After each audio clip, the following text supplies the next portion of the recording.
Assalamualaikum rekan-rekan, teman-teman dan sahabat-sahabat setia sekalian. Kami doakan semoga Allah memberikan kesempurnaan dalam ibadah kita di dalam bulan suci Ramadan ini, baik itu berupa puasa di siangnya, tarawih di malam harinya, tadarus dan ibadah-ibadah lainnya.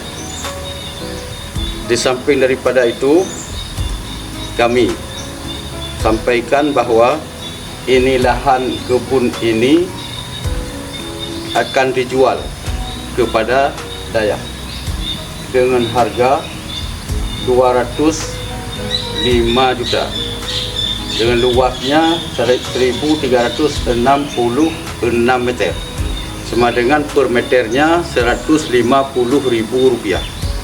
Lokasinya di tengah-tengah Dayak, sebelah selatannya ini Dayak, sebelah utaranya Dayak, sebelah timur Dayak.